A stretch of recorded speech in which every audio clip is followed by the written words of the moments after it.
बच्चों थोड़ा सा स्ट्रीम में इशू आ गया था, ठीक है, नेट का इशू होगा। तो अभी हम लोग कंटिन्यू करते हैं, जो लाइव है वो यहीं पर एंड हुआ है, ठीक है। इसी क्वेश्चन को डिस्कस कर रहा था मैं, तो से लाइव स्ट्रीम आपका इंटरप्ट हो गया, वहीं से कंटिन्यू करते हैं। तो ये क्वेश्चन वापस से रिपीट कर रहा हूँ, ये वीडियो उसी के साथ अटैच कर दी जाएगी बाद में। If the sum of the first m term, question क्या था, m term of an AP is the same as the sum of its first n term so that the sum of its m plus n term is 0। तो Sm is equal to Sn है, ये given है, हमने ये सारा किया था discuss उसमें, ठीक है। आगे बढ़ते हैं। तो यहाँ पर मैंने रीअरेंज किया था, ठीक है, रीअरेंज किया था। तो यहाँ पर 2am minus 2an is equal to क्या आ गया था, n into n minus 1 into D minus m into m minus 1 into D. यहाँ पर नेक्स्ट देखिए लाइन पे क्या है, अब यहाँ पर वापस से मैंने इन सबको रीअरेंज करके एक तरफ कर लिया और इक्वेट कर दिया जीरो से। अब मैंने ब्रैकेट ओपन किया था, डी कॉमन लेने के बाद तो क्या आया था, m square minus m minus n square, क्योंकि ब्रैकेट ओपन के यहाँ एक माइनस था तो माइनस माइनस प्लस जाएगा, प्लस n हो गया, ठीक है। लास्ट में मैंने रीअरेंज किया, m square minus n square को एक साथ लिख दिया और m को मैं प्लस n के साथ लिख दिया। फिर मैंने माइनस m माइनस कॉमन लिया तो m हो गया निगेटिव, हो गया पॉजिटिव, प्लस m और ये हो गया प्लस n हो गया माइनस m। यहां तक बात तो हो गई, ठीक है, ये समझ में आ गया होगा, ठीक। आगे बढ़ते हैं, तो इसको कंप्लीट करते हैं। ये लास्ट एक क्वेश्चन बचा हुआ सिर्फ आपका, वो डिस्कस कर लेंगे, फिर ये खत्म हो जाएगा आपका चैप्टर पूरी तरीके से। तो यहाँ पर अगर आप इसको सॉल्व करेंगे तो यहाँ पर क्या आ जाएगा, देखो, अगर m माइनस n को पूरा कॉमन ले लें, m माइनस n को अगर हम कॉमन लें, कैसे लेंगे, पहले एक स्टेप बढ़ा देता हूँ आपके लिए ताकि आपको प्रॉब्लम ना आए। यहाँ प्लस था d, यहाँ पर क्या आ जाएगा, अंदर क्या आ जाएगा, ये m प्लस n और ये आ जाएगा m माइनस n, ठीक है। ध्यान से देखो, m प्लस n कैसे, a square minus b square क्या होता है, a plus b a minus b minus m minus n is equal to क्या आ जाएगा, 0। अगर m माइनस n तुम कॉमन लेते हो, पहले इसमें से कॉमन ले लेते हैं, देखना ध्यान से। तो 2a m minus n plus d था, अब हमने m माइनस n को भी कॉमन ले लिया, बचेगा क्या, m प्लस n और यहाँ क्या बचेगा, माइनस 1 इज इक्वल टू 0। अब इस टर्म में से और इस टर्म में से m माइनस n को कॉमन ले लिया हमने, बचेगा क्या, 2a प्लस क्या बचेगा बताओ, m plus n minus 1 into D is equal to 0, ठीक है, इज इक्वल टू 0। अब क्या करो, कुछ मत करो, आप क्रॉस मल्टीप्लाई कर दो, तो बचेगा क्या, 2a plus m plus n minus 1 into D is equal to, ठीक है। इस तरीके से आपको यहां पर ये प्रूव हो जाएगा कि m प्लस n टर्म के लिए जब आप सॉल्व करेंगे तो क्या आ जाएगा, ये 0 आ जाएगा। कैसे किया, देखो यहाँ s m प्लस 1 लिख देता हूं, क्या आएगा फॉर्मूला, देखो m प्लस n बाई 2, ठीक है, देख रहे हैं ध्यान से। और क्या आएगा, 2a plus m plus n minus 1 into D, होगा कि नहीं होगा, इस इक्वेशन से, इस इक्वेशन को बनाते हैं इक्वेशन नंबर, आई थिंक अभी तक मैंने इक्वेशन बनाया नहीं, इक्वेशन नंबर 1 बना लेते हैं। अब एक काम करो, इसको और इसको इक्वेशन नंबर 2 बना लेते हैं। अब पुट कर दो जरा वैल्यू, ये फॉर्मूले में पुट कर दो। तो जब ये पूरा टर्म किसके बराबर है, 0 के बराबर है, तो इसका मतलब है Sm plus n will be equal to m plus n by 2 multiplied by 0 which is equal to 0। यहाँ से आपका ये प्रूफ हो गया कि m प्लस n टर्म के लिए अगर सम निकालेंगे तो वो कितना आएगा, वो 0 के बराबर आएगा, ठीक है। चलिए लास्ट क्वेश्चन कर लेते हैं, लास्ट क्वेश्चन है ये,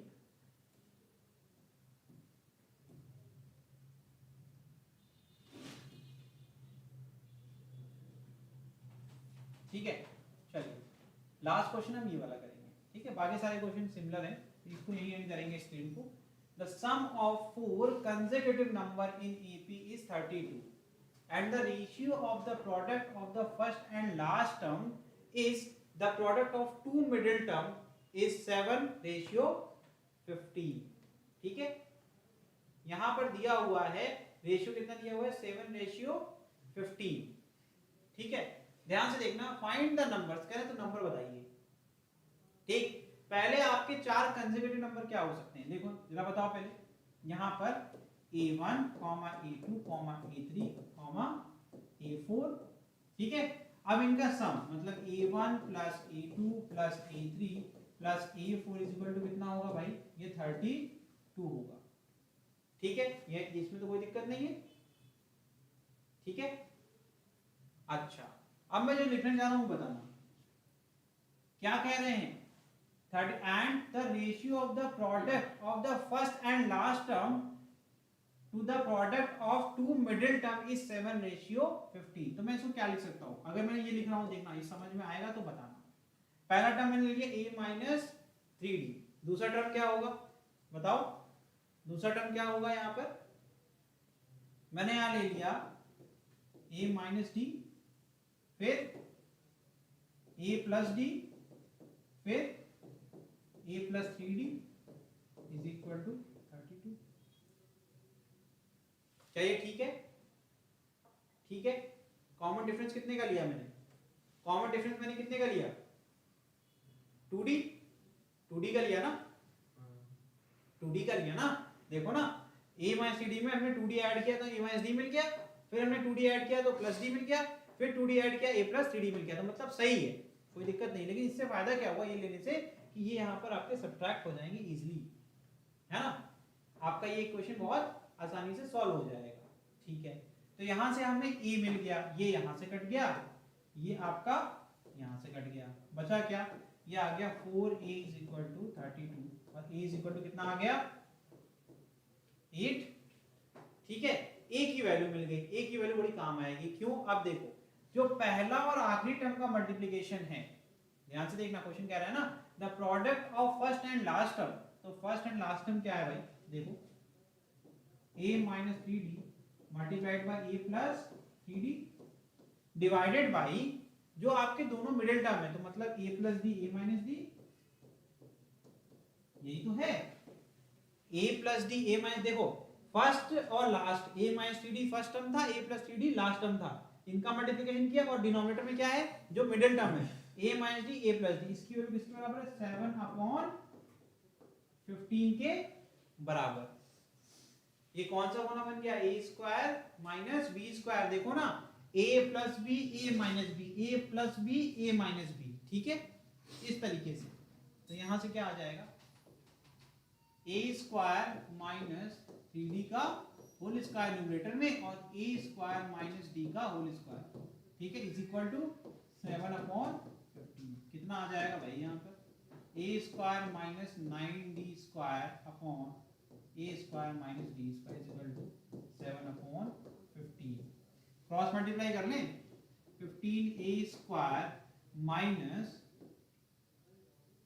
कितना आ जाएगा 135d स्क्वायर, ठीक है, सही है, इज इक्वल टू कितना आ जाएगा 7a square minus 7d square, यही होगा ना, ठीक है, सही है,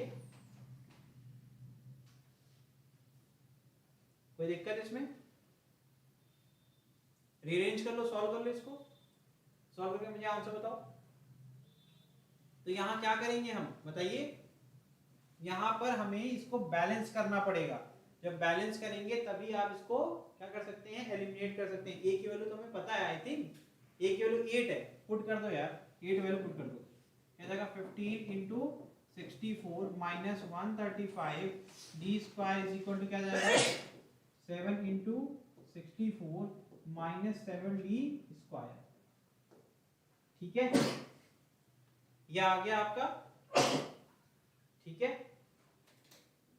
ये कितना आ जाएगा आपका बताओ, 15 into 64 करोगे कितना आएगा 960 minus 135 d square is equal to कितना आ जाएगा 28, या जाएगा 448, 7 into 64 करेंगे, 7 4 28, 2 कैंसिल हो जाएगा, 7 से 42 प्लस 2 44, ठीक, माइनस 7d स्क्वायर। अब रीअरेंज कर लो, अब रीअरेंज कर लो, तो यहाँ से हो जाएगा, इसको मैंने इधर भेज दिया और इसको मैंने इधर भेज दिया, तो ये हो जाएगा बेटा 135 d square minus 7d square is equal to 960 minus 448, ठीक है, इस तरीके से।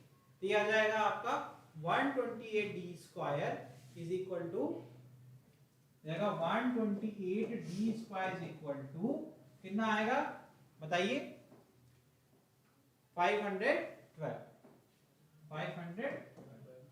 d square is equal to 512 upon 128। इसको डिवाइड कर लो, इसको डिवाइड कर लो, यू विल गेट 4, कितना आएगा 4। तो d इज इक्वल टू क्या आ जाएगा प्लस माइनस 2। कैसे स्क्वायर हटाएंगे तो आप चाहे -2 का स्क्वायर करें तब भी +4 मिलेगा, +2 का करेंगे तब भी +4 मिलेगा, ठीक है। तो अब आपको नंबर निकालने, तो नंबर्स क्या होंगे, देन द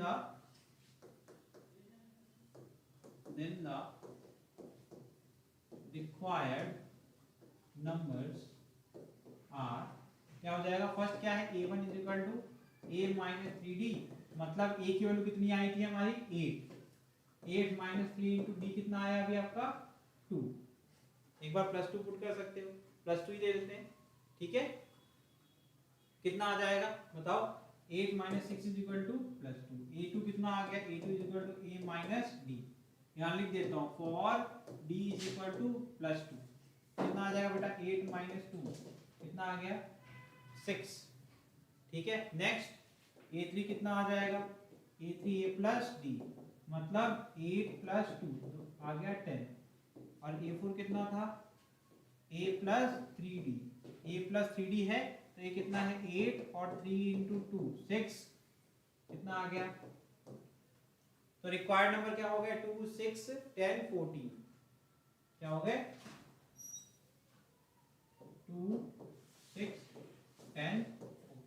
अच्छा अगर हमने d की वैल्यू -2 पुट कर दी बेटा तो यही उल्टा हो जाएगा 14 10 6 और इस तरीके से, ठीक है, अगर d की वैल्यू आपने -2 पुट कर दी। तो बच्चों ये था आज का अरिथमेटिक प्रोग्रेशन का सेशन। आई होप कि आपको ये समझ में भी आया होगा और आपको पसंद भी आया होगा। अगर आप इसको पसंद कर रहे हैं तो क्या करना है, अपने दोस्तों के साथ शेयर करिए ताकि उनको भी पता चले इस कोर्स के बारे में और वो भी हमसे जुड़ सकें और उनका भी ग्रोथ हो सके, ठीक है। साथ साथ में आपको चैनल को लाइक करना है, शेयर करना है, सब्सक्राइब करना है, और इसी तरीके से हम लोग मिलेंगे अगले सेशन में जो कि कल होगा। कल का टॉपिक आपका अरिथमेटिक प्रोग्रेशन हो गया है, इसके बाद हम लोग पढ़ सकते हैं सरफेस एरिया एंड वॉल्यूम, क्योंकि अब देखिए यहाँ से मैं शिफ्ट करना चाहता हूँ आपको सरफेस एरिया वॉल्यूम पे। एक कॉम्प्लेक्स चैप्टर है और उसको इजिली हम कवर अप कर सकते हैं, ठीक है। तो या तो कल हम सरफेस एरिया वॉल्यूम से मिलेंगे या तो हम नेक्स्ट चैप्टर के साथ कंटिन्यू करेंगे, ठीक है। थैंक यू सो मच, मिलते हैं अगली क्लास में।